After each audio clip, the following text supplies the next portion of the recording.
24 ঘন্টা Jack অলিভল studio থেকে আমি সব্যসাচী আপনাদের সঙ্গে শুরু করছি 5টা 5। বিধায়ক কাউন্সিলরের সামনেই হামলা, বাড়িতে ঢুকে তাণ্ডব, টাকা সোনা লুঠের পাশাপাশি পোড়ানো হয় জামা কাপড়, যাতে আগুন নেভানো না যায় তার জন্য কেটে দেয়া হয় জলের লাইনও। মুর্শিদাবাদের হিংসা নিয়ে হাইকোর্টের গঠিত তদন্ত কমিটির রিপোর্টে উঠে এলো একের পর এক চাঞ্চল্যকর তথ্য। ওয়াকফ আইন নিয়ে প্রতিবাদের নামে অশান্তি, হামলা, হিংসা, প্রাণ বাঁচাতে নদী পেরিয়ে পাশের জেলায় ঠাঁই। 8ই এপ্রিল থেকে পরের কয়েকদিন দফায় দফায় অশান্তি দেখেছে মুর্শিদাবাদ। রীতিমতো তাণ্ডব চলেছে শামশেরগঞ্জ, সুতি, ধুলিয়ানের মতো এলাকায়। ওয়াকফ ইস্যুকে সামনে রেখে মুর্শিদাবাদে চলা হিংসা নিয়ে আগেই প্রশ্ন উঠে এসেছিল বিস্ফোরক সব অভিযোগ। এবার পুলিশ ও স্থানীয় প্রশাসনের ভূমিকা নিয়ে প্রশ্ন তুলে দিল কলকাতা হাইকোর্টের তৈরি তদন্ত কমিটিও।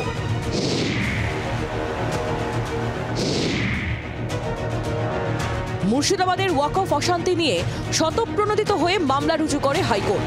তদন্তের জন্য 3 সদস্যের কমিটিও গড়ে দেয় আদালত। এরপর অশান্ত এলাকায় গিয়ে আক্রান্তদের সঙ্গে সরাসরি কথা বলেন কমিটির সদস্যরা। তারই ভিত্তিতে সম্প্রতি হাইকোর্টের রিপোর্ট জমা পড়েছে। সেই রিপোর্টেই উঠে এসেছে একের পর এক চাঞ্চল্যকর তথ্য। সূত্রের খবর, রিপোর্টে জানানো হয়েছে ওয়াকফ অশান্তিতে শুধুমাত্র শামশেরগঞ্জের বেতবোনা গ্রামেই 113টি বাড়ি ক্ষতিগ্রস্ত হয়েছে। গ্রামের বেশিরভাগ বাসিন্দা নদী পেরিয়ে পাশের জেলা মালদায় আশ্রয় নিতে বাধ্য হন, কিন্তু জোর করে তাদের বাড়িতে ফিরিয়ে দেয় পুলিশ। হাইকোর্ট গঠিত তদন্ত কমিটির রিপোর্টে আতশ কাচের তলায় স্থানীয় জনপ্রতিনিধিদের ভূমিকা। প্রশ্নের মুখে পুলিশও। সূত্রের খবর, রিপোর্টে জানানো হয়েছে 11ই এপ্রিল মুখ ঢাকা দুর্বৃত্তদের সঙ্গেই দেখা যায় স্থানীয় কাউন্সিলর মেহবুব আলমকে। এমনকি কাউন্সিলর মেহবুব আলমের নির্দেশেই হামলা চালানো হয়। অন্যদিকে হামলার ঘটনা দেখেও ফিরে যান বিধায়ক। গ্রামবাসীরা বারে বারে ফোন করলেও দেখা মেলেনি পুলিশের। ওয়াকফ প্রতিবাদের নামে বাড়ি বাড়ি টাকা, সোনা, দানা লুঠের অভিযোগ আগেই উঠেছিল। 3 সদস্যের তদন্ত কমিটির রিপোর্ট সেই অভিযোগেই শিলমোহর দিল। রিপোর্ট অনুযায়ী বেতবোনা গ্রামের একটি বাড়িতে ভাঙচুর চালানোর পর সব জামাকাপড় পুড়িয়ে দেয় ওয়াকফ আন্দোলনকারীরা। নিজেদের ঢাকার মতো কাপড়ও ছিল না ওই বাড়ির মহিলাদের কাছে। এমনকি যাতে আগুন নেভানো না যায় তার জন্য জলের লাইন কেটে দিয়ে যায় দুষ্কৃতীরা। মুর্শিদাবাদের হিংসা বিধ্বস্ত এলাকায় ইতিমধ্যেই কেন্দ্রীয় বাহিনী মোতায়েন করা হয়েছে। রিপোর্ট অনুযায়ী অশান্ত এলাকায় কেন্দ্রীয় বাহিনীর স্থায়ী ক্যাম্প চান আক্রান্তরা। গ্রামবাসীদের আশঙ্কা, বিএসএফ ক্যাম্প সরানোর পরেই ফের হামলা চালাতে পারে দুষ্কৃতীরা। হাইকোর্টে জমা পড়া এই রিপোর্ট প্রকাশ্যে আসার পরেই শুরু হয়ে গেছে রাজনৈতিক চর্চা। মুর্শিদাবাদকে কেন্দ্র করে আরও একবার তুঙ্গে চাপানুতোর। অর্ণবাংশ নিয়োগের রিপোর্ট, জি24 ঘন্টা। আমাদের সঙ্গে স্টুডিওতে রয়েছেন বিজেপির শর্মিষ্ঠা ভট্টাচার্য। তবে আমি শুরুতেই যাব তৃণমূল কংগ্রেসের তন্ময় ঘোষের কাছে। তন্ময়দা, ভয়ঙ্কর রিপোর্ট। মানে তো দেখে মনে হচ্ছে যে গোটা বিষয়টা যেন প্ল্যানিং করে করা হয়েছে, হঠাৎ করে মব সাইকোলজি কিছু একটা ঘটিয়ে ফেলেছে, তেমনটা কি তোমার মনে হচ্ছে? না, একদমই তাই। এটা প্ল্যানিং করেই করা হয়েছে। প্রথম দিন থেকে আমরা একই কথা বলে আসছি, প্ল্যানিং করে করা হয়েছে। বাইরে থেকে বহিরাগত লোকজন ওখানে ঢোকানো হয়েছিল এবং তার সুনির্দিষ্ট প্রমাণ বিভিন্ন জায়গা থেকে পাওয়া গেছে। শুধু তাই নয়, যারা ওখানে ছিলেন তাদেরকে প্রশাসন চিহ্নিত করতে পারেনি, যাদেরকে তারা পরিষ্কারভাবে বোঝা যাচ্ছে এরা বাইরের লোক। শুধু তাই নয়, বিরোধী দলের দলনেতা শুভেন্দুবাবু প্রথম দিন এই ঘটনা ঘটার পরে প্রথম দিন উনি বলেছেন প্রথম দিন যে বাইরে থেকে, বাংলাদেশ থেকে লোকজন এসে এই হামলা ঘটিয়েছে। আমরা একই কথা বলছি যে উনি যেটা বলছেন সেটাই তো সত্যি। বাইরে থেকে মানে বাংলাদেশ থেকে কিছু জঙ্গিকে ঢুকিয়ে তার সঙ্গে আরএসএস মিলে, আরএসএস এবং ইসলামী জঙ্গি এই জঙ্গি পন্থা একসঙ্গে হয়ে মুর্শিদাবাদের যে লোকজন, স্থানীয় লোকজন, তাদের উপর আঘাত করা হয়েছে সম্পূর্ণভাবে পরিকল্পনা করে ঘটনা। কাউন্সিলর যে কাউন্সিলরের কথা নিয়ে এত কিছু কথা উঠছে, সেখানে সংবাদ মাধ্যমই বলেছে যে সেই দিন সে নাদাকপাড়াতে ছিল। এখন প্রশ্নটা হচ্ছে নাদাকপাড়াতে যে লোকটি ওই সময় ছিল এবং তার প্রমাণও পাওয়া গেছে, তাহলে সেই সময় সে বেদ বানাতে গেল কি করে? তার মানে শুধুমাত্র ওই নামটা দেখে, ইমদাদুল নামটা দেখে বিজেপি যে প্রচার করছে, সেই প্রচার এটা বিজেপির প্রচার কথা, এটা তো হাইকোর্ট কমিটি গঠন করে দিয়েছে, এটা তো কোনো পলিটিক্যাল পার্টির কমিটি। হাইকোর্ট কি এটা বলছে যে এখানে তৃণমূলের লোকজন জড়িত? হাইকোর্ট এই স্টেটমেন্ট দিয়েছে? দেয়নি। আমরা বলছি সেখানে নিশ্চিতভাবে প্রশাসনিকভাবে যে ব্যর্থতা ছিল তার জন্যই মুর্শিদাবাদ এবং জঙ্গিপুরের দুই পুলিশ সুপারকে সরিয়ে দেওয়া হয়েছে। এটাই হচ্ছে সুশাসন। তারপরে শান্তি ফিরে এসছে। সমস্তটা প্রশাসনিকভাবে যা যা করার মাননীয় মুখ্যমন্ত্রী সেগুলো করেছেন। এবং শুধু তাই নয়, তিনি দল মত জাতি নির্বিশেষে যারা ক্ষতিগ্রস্ত হয়েছেন তাদের প্রত্যেকের পরিবার পিছু 10 লক্ষ টাকার ক্ষতিপূরণ ঘোষণা করেছেন। সুতরাং একজন দক্ষ প্রশাসক হিসাবে যা হওয়ার কথা রাজনীতির ঊর্ধ্বে উঠে সেটাই তিনি করেছেন। তন্ময়দা, আমাদের দুর্ভাগ্য দেখো, আজকে মুখ্যমন্ত্রী মমতা বন্দ্যোপাধ্যায় বলছেন রাজ্যে যাতে এই জঙ্গিবাদ মাথাচাড়া না দিয়ে ওঠে তার জন্য পুলিশকে সতর্ক থাকতে হবে, তাই তো? আজকে বলেছেন, পরিষ্কার কথা বলছেন।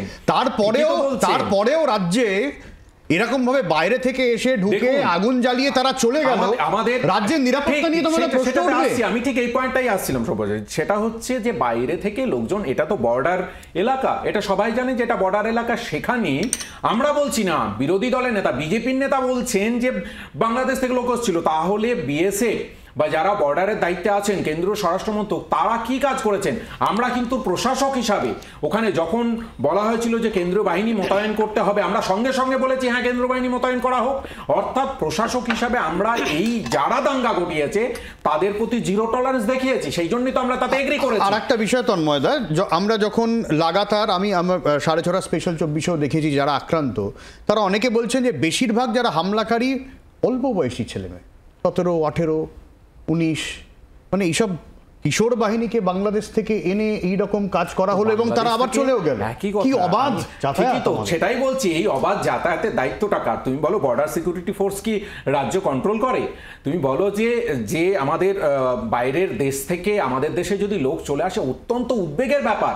আমরা এখন দেখছি, এই তো কিছুদিন মানে কালকেও এটা নিয়ে তোমরা শো করেছো যে একজন ইউটিউবার সে চলে যাচ্ছে পাকিস্তানে। অর্থাৎ দেশের মধ্যে যে ঘটনাগুলো ঘটছে, যারা দেশের শত্রু তারা এবং বিদেশি শত্রু হাত মেলাচ্ছে, সেটা তো ভয়ঙ্কর। এটা ভারতের সার্বভৌমত্বের জন্য ভয়ঙ্কর, ভারতের জাতীয় সুরক্ষার জন্য ভয়ঙ্কর। আমরা তো সেই পয়েন্টটাই তুলে ধরার চেষ্টা করছি যে এটাতে রাজনীতি করার চেষ্টা করে লাভ নেই। রাজনীতি করবেন না, কারণ আমরা চাই আমাদের দেশ সুরক্ষিত থাকুক এবং পশ্চিমবঙ্গ তো দেশের বাইরে নয়।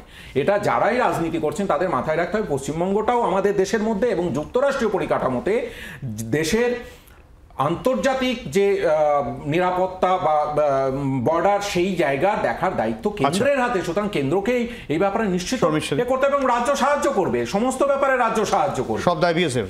না, আমাদের দুর্ভাগ্য সত্যি যখন আমাদের আন্তর্জাতিক পরিপ্রেক্ষিত হয় বা হয়েছে, আমরা সবাই এটা ঠিক সবাইকে সাধুবাদ, সবাই একসাথে হয়ে আমরা চেয়েছি যে সন্ত্রাসবাদ নির্মূল হোক। কিন্তু পশ্চিমবঙ্গের ক্ষেত্রে যখন ব্যাপারটা হয় তখন আমাদের দুর্ভাগ্য যে তখন বলা হয় বিজেপির দোষ, বর্ডার সিকিউরিটি ফোর্স কি করছে, বাইরে থেকে লোক আসছে, পশ্চিমবাংলার কেন জাল ওষুধ মহারাষ্ট্র বিহার থেকে আসছে, পশ্চিমবাংলায় কেন হিন্দু নিধন হচ্ছে, বাইরে থেকে আসছে, পুলিশের কোনো দোষ নেই। অথচ হাইকোর্টের এই রিপোর্টে পরিষ্কার বলা হয়েছে যে প্রতিবেশীদের দ্বারা আক্রান্ত হয়েছে এই মানুষগুলো এবং এদেরকে এমনভাবে তাদের উপর নির্যাতন করা হয়েছে। কাউন্সিলর এবং বিধায়ক রেকি করে গেছেন, কাদের হত্যা করা হয়নি, বলেছে তাদের জ্যান্ত জ্বালিয়ে দাও, খাবার জলে ওষুধ মিশিয়ে দেওয়া হয়েছে, এদেরকে ইলেকট্রিকের লাইন কেটে দেওয়া হয়েছে, পরনের জামা কাপড় পর্যন্ত পুড়িয়ে দেওয়া হয়েছে, যা সহায় সম্বল রয়েছে সমস্ত টাকা পয়সা লুট করে খাওয়া হয়েছে। মানে এদের মধ্যেও কিন্তু কন্যাশ্রী, যুবশ্রী রূপশ্রী, লক্ষ্মীর ভান্ডার প্রাপ্ত মহিলারা কিন্তু রয়েছে। এরা মাটি মানুষের সরকার এরা বলে থাকেন। এরা যে 5 টাকার ডিম ভাত খাবেন সেই উপায়ও কিন্তু রাখেনি। এটা কিন্তু হাইকোর্টের রিপোর্ট আজকে যা বেরিয়েছে আমি তার উপর বলছি। আর পুলিশের কথা বলছেন, কারা পুলিশের গাড়ি জ্বালালো, কারা পুলিশকে ঢিল মারলো, পুলিশ তখন পালাতে ব্যস্ত, পালিয়ে বলছে সিচুয়েশন আউট অফ কন্ট্রোল। যখন বলা হলো বিএসএফ কে দেওয়া হবে তখন তারা বলেছিল না, প্রথমে না করেছিল, বলেছিল না সিচুয়েশন আমাদের এখন কন্ট্রোলে রয়েছে, সিচুয়েশন এখন কন্ট্রোলে রয়েছে, বিএসএফ প্রথমে লাগবে না বলেছিল, পরে দেওয়া হয়েছে বিএসএফ।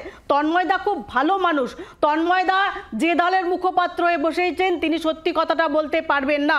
পশ্চিম বাংলাতে যে ধরনের বক্তব্য রাখেন মাঝে মধ্যে হুমায়ুন কবির এবং সিদ্দিকুল্লাহ চৌধুরীরা, তখন তাদেরকে কেন অ্যারেস্ট করা হয় না, তাদেরকে কেন তাদের ইন্টারোগেট করা হয় না?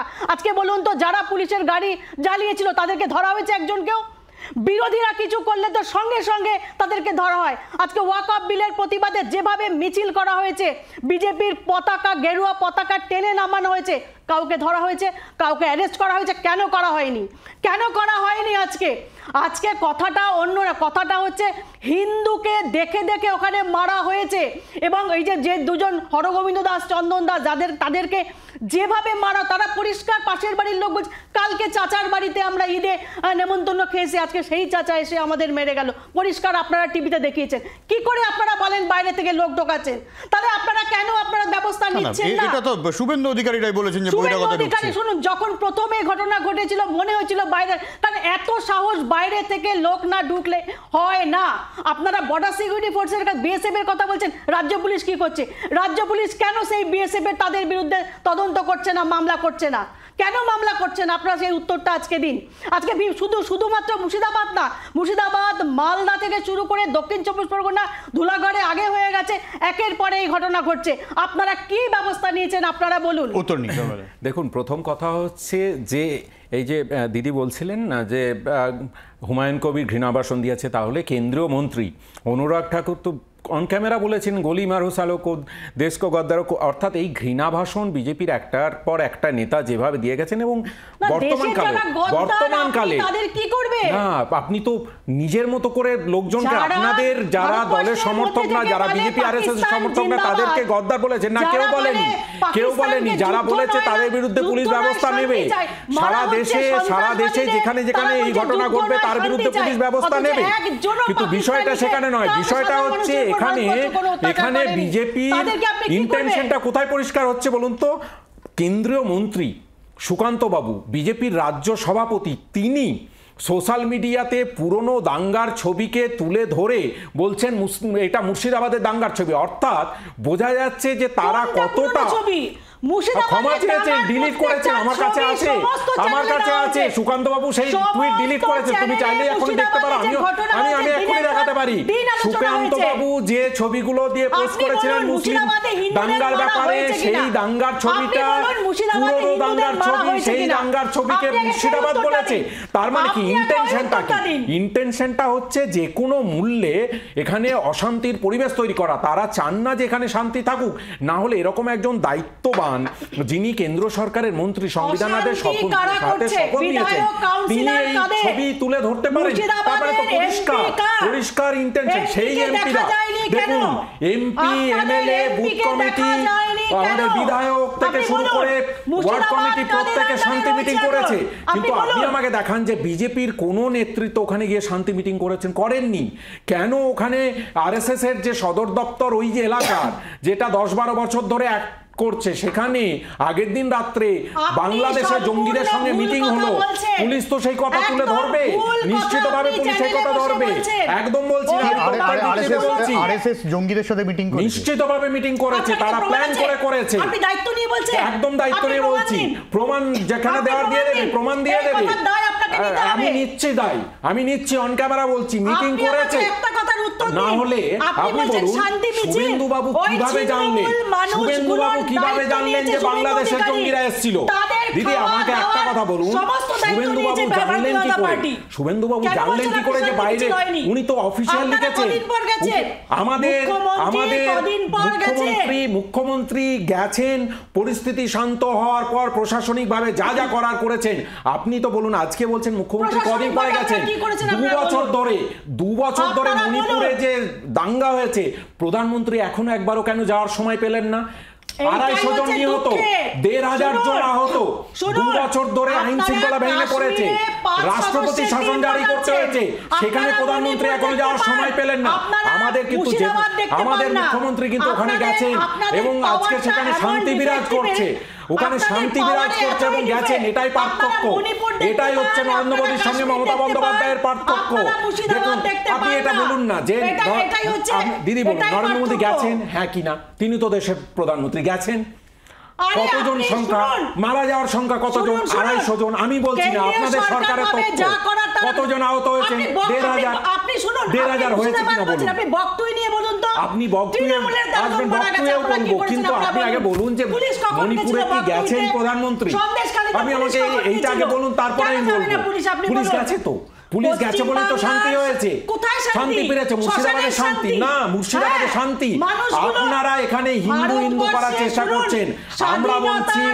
আমরা বলছি দাঙ্গা হলে সেটা মানুষের প্রতি হয়, হিন্দু মুসলমান নির্বিশেষে। আপনি দেখুন ইন্টারন্যাশনালি রিপোর্ট বেরিয়েছে, যত দাঙ্গা হয়েছে সব থেকে তাতে যাদের লাভ হয়েছে সেই দলটার নাম বিজেপি। সুতরাং দাঙ্গার ইতিহাস, বিজেপি এবং আরএসএস যে দাঙ্গার ইতিহাস রাখে সেটা আপনারা জানেন। কিন্তু তন্ময়দা, যদি বিজেপি দাঙ্গা বাদিয়ে থাকে, তুমি যেরকম বলছো, তুমি বলছো যে আরএসএস জঙ্গিদের সাথে মিটিং করেছে, এই ইনপুটগুলো তো থাকা উচিত। নিশ্চিতভাবে এরকম একটা বড় সড়ো ঘটনা ঘটে গেল এবং আমি দুজনকেই বলছি, আমি দুই দলকেই বলছি, আমি আস্তে আস্তে আসবো, দুই দলকেই বলছি, তোমরা পুলিশ আর বিএসএফ করে যাও, তোমরা পুলিশ আর বিএসএফ করে যাও, সাধারণ মানুষগুলো ঘর পুরুক, এটা কোনো যুক্তি হতে পারে না। আমি বলছি 307 জন অ্যারেস্ট হয়েছে, 307 জন অ্যারেস্ট হয়েছে। একটা যে ঘটনা ঘটেছে অনভিপ্রেত, নিন্দাজনক, এই নিয়ে সন্দেহ নেই। 307 জন অ্যারেস্ট হয়েছে। আমি বলছি যে একই বিষয় যখন মণিপুর বললেই তো ওনারা তেরে আসবেন, কিন্তু তুমি বলো মণিপুর আমাদের যুক্তরাষ্ট্রের আর একটা রাজ্য, তো সেখানে 250 জন নিহত হয়েছে, 1500 লোক আহত, তারপরে কতজন অ্যারেস্ট হয়েছে? প্রধানমন্ত্রী এখনো অব্দি যাওয়ার সময় পাননি, সুতরাং আপনাকে অ্যারেস্ট হয়েছে তো 307 জন, 307 জন অ্যারেস্ট হয়েছে, তারা কোর্টে কেস হচ্ছে, আপনারা মামলা চলছে তো 307 জনের বিরুদ্ধে। তারা কারা সেটা আইন দেখবে, আপনারা সেখানে পার্টিসিপেট করুন, জানতে পারবেন। আমি তো 307 জনের নাম বলতে পারবো না, কিন্তু 307 জন অ্যারেস্ট হয়েছে সে তো আপনি চাইলেই জানতে পারবেন। দেখুন, এটা তো তথ্য, এই তথ্যটা তো টোটালি পাবলিক ডোমেনে পাওয়া যাবে যে 307 জন অ্যারেস্ট হয়েছে। আমার বক্তব্য, আপনাদের রাজ্যতে কটা অ্যারেস্ট হয়? আপনাদের রাজ্যতে কটা অ্যারেস্ট হয়? আমরা তো অ্যারেস্ট করে দেখিয়েছি যে যারা দাঙ্গায় জড়িত হিন্দু মুসলমান নির্বিশেষে তাদেরকে অ্যারেস্ট করা হয়েছে। এটাই সুশাসন। সবথেকে বড় কথা, নিশ্চিতভাবে আমরাও চাই না দাঙ্গা হোক, আমরাও চাই না দাঙ্গা হোক। তাহলে বলুন শুভেন্দুবাবু জানলেন কি করে? আমাকে এই কথাটা বলুন না। আমরা তো কেউ বলিনি, আমরা তো বলিনি প্রথমে বাংলাদেশ থেকে লোক এসেছে। শুভেন্দুবাবু জানলেন কি করে? দাঙ্গার দিনই উনি স্টেটমেন্ট দিলেন যে বাইরে থেকে লোক এসেছে, বাংলাদেশের জঙ্গিরা এসেছে, এটা শুভেন্দুবাবু বলেছেন, আমি বলিনি। তাহলে শুভেন্দুবাবু জানলেন কি করে সেটা বলুন। তার মানে উনি আগে থেকে জানতেন। আচ্ছা তন্ময়দা, এই যে গোটা ঘটনায় নাম উঠে এলো বিধায়ক এবং কাউন্সিলর, আপনারা আলাদা করে কি দলগতভাবে এদের সঙ্গে কথা বলবেন বা এদের বিরুদ্ধে কোনো পদক্ষেপের কথা, বা যদি আপনারা যেরকম বিজেপি দলের তরফে প্রতিনিধি পাঠায় একটা ইনকোয়ারি টিম, যদিও তারপরে কি হয় আমরা জানি না, কিন্তু তাও পাঠায়, আপনারা আলাদাভাবে এদের দুজনকে নিয়ে কিছু ভাবনা চিন্তা করবেন কি যখন হাইকোর্টের কমিটির কাছে নাম এসছে? না বিজেপি না, দেখো প্রথম কথা হচ্ছে প্রশাসনিকভাবে যা যা হওয়ার সেখানে যারা যারা জড়িত, আমরা তো কাউকে সিল্ডিং করছি না। আমরা বলছি প্রশাসন যদি খুঁজে পায় যে বিধায়ক, এমপি, বুথ সভাপতি, রাজ্য সভাপতি যেই হোক, যেই জড়িত, তাকে প্রশাসনের মতো ব্যবস্থা নেবে। আমরা তো না করছি না, আমরা তো ওপেন এই জায়গাটা আসতে পারি, কারণ আমরা জানি আসলে এর পিছনে কারা জড়িত, সেই সত্য তো সামনে আসবে। আমার শুধু একটাই প্রশ্ন থাকবে, তুমি একটা কথা বলো, আমরা বলছি এই ওপেন স্ট্যান্ড নিচ্ছি, সেখানে দাঁড়িয়ে একজন কেন্দ্রীয় মন্ত্রী তিনি একটা অন্য জায়গার ছবি, মুর্শিদাবাদের দাঙ্গার ছবি বলে চালিয়ে দিচ্ছেন, তার মানে কি? তুমি ক্রনোলজিটা বোঝো। বাংলার বিরোধী দলের দলনেতা, আমরা জানি না, আমরা বলিনি, কিন্তু কোনো তৃণমূল নেতা বলেনি প্রথমে যে বাইরে থেকে লোক এসছে। প্রথম যে এই স্টেটমেন্টটা দিয়েছেন তিনি শুভেন্দুবাবু, তিনি বিরোধী দলের দলনেতা, বিজেপির নেতা, তার মানে তিনি জানতেন, তার কাছে ইনপুট ছিল, আমি ধরে নিচ্ছি তার কাছে ইনপুট ছিল, তাহলে সেই ইনপুট অনুযায়ী তো বাইরে থেকে লোক এসছেন, এই কথাটা ওনারা বলছেন। এক, দ্বিতীয় কথা, ক্রনোলজির পরে তারপরেই সেই দলেরই রাজ্য সভাপতি, কেন্দ্রীয় মন্ত্রী, তিনি ভুয়ো ছবি দেখিয়ে বলছেন এটা মুর্শিদাবাদের দাঙ্গা। তার মানে কি? তারা তো ইন্ধন দেওয়ার চেষ্টা করছেন যাতে এই দাঙ্গাটা হয়। এ তো প্রমাণিত, এই প্রমাণিত, এই সত্য দুটোকে ডিপেন্ড করুন। এটা আমাদের খুব দুর্ভাগ্য, কারণ পশ্চিমবাংলার বর্তমান শাসক দল, সে পার্ক স্ট্রিটের ধর্ষণকাণ্ড হোক বা বকটুই হোক বা এই মুর্শিদাবাদ যাই হোক, তারা আগে একটা তদন্তের আগে প্রথম কথা রায় ঘোষণা করে দেন, দ্বিতীয় হচ্ছে বিচ্ছিন্ন ঘটনা, সাজানো ঘটনা বিজেপি করছে, বাইরে থেকে লোক এসে করছে, সে পশ্চিমবঙ্গ ফার্মাসিউটিক্যালস হোক বা ওষুধের ভেজাল হোক, বাইরে থেকে আপনাদের নেতা বলেছেন, আমি বলিনি, তৃণমূল বলেনি, এত সাহস বাড়িয়ে দিয়েছে, এখন তৃণমূলের নেতা নন, কাউন্সিলররা, বিধায়করা তো বিজেপির নেতা, তিনি বলেছেন, আমি কোথায় বলেছি? শুভেন্দুবাবু বলেছেন। যাদবপুরে যে বিধায়ককে টার্গেট করা হয়েছিল তিনি ভাগ্যের জন্য বেঁচে গেছেন, ঠাকুরের আশীর্বাদ, ধরেছেন আপনারা? দুলাল সরকারকে যে শুট করলো ধরেছেন আপনারা? আজ পর্যন্ত ধরতে পেরেছেন? আপনাদের দলেরই তো আজকে এটাগুলো কাজিয়া, ধরতে পেরেছেন? ধরতে পারবেন না, কারণ এইগুলো নিশ্চিতভাবে প্রশাসন সমস্ত জায়গায় যা যা ব্যবস্থা নেওয়া হচ্ছে, আপনি একটা দুটো গত 14 বছরে 4টে ঘটনা, বিচ্ছিন্ন ঘটনাকে তুলে ধরে যদি বলেন যে আইন এবং প্রশাসন নেই, তাহলে সেটা তো বিচ্ছিন্ন ঘটনায় হয়, বিচ্ছিন্ন ঘটনায় হয়। কিন্তু আপনারা বলুন, আপনাদের যেগুলো বিজেপি শাসিত রাজ্য, সেখানে সংগঠিতভাবে একটার পর একটা অপরাধ হচ্ছে, সেখানে কতগুলো দুষ্কৃতীকে ধরা হয়েছে, একটাও না। আমরা তো করে দেখাচ্ছি, আমরা করে দেখাচ্ছি, মুর্শিদাবাদে শান্তি ফিরে এসেছে, আপনারা অশান্তির বাতাবরণ করছেন, আমরা শান্তি ফিরিয়ে আনার চেষ্টা করছি। পার্থক্যটা এখানে, আমরা দেশের স্বার্থে, রাজনীতির স্বার্থে না থেকে আমরা দেশের স্বার্থে কিন্তু রাজনীতির ঊর্ধ্বে উঠে প্রশাসনকে চালানোর চেষ্টা করছি। প্রথমেই বলেছি, সেখানে পশ্চিম বাংলা কেন আলাদা হবে? কেন পশ্চিমবাংলা আলাদা? কারণ পশ্চিমবাংলা বাকি বিজেপি শাসিত রাজ্যগুলোর মতো নয়, যেখানে কাস্টাডিতে গিয়ে এনকাউন্টারে মেরে দেওয়া হয়। পশ্চিমবাংলা সেরকম নয়, পশ্চিমবাংলা সেই রাজ্য যেখানে গণতন্ত্র আছে, যেখানে প্রশাসন কাজ করে। পশ্চিমবাংলা সেই রাজ্য নয় যেখানে হুইসেল ব্লোয়াররা একের পর এক মারা যান এবং তার তদন্ত হয় না। পশ্চিমবঙ্গ সেই রাজ্য নয়। আচ্ছা, আমার সময় একদম শেষ। দুজনকে অনেক ধন্যবাদ। ফিরে আসছি বিরতির পর, সঙ্গে থাকুন। বাংলার আওয়াজ, বাঙালির আবেগ, জি 24 ঘন্টা।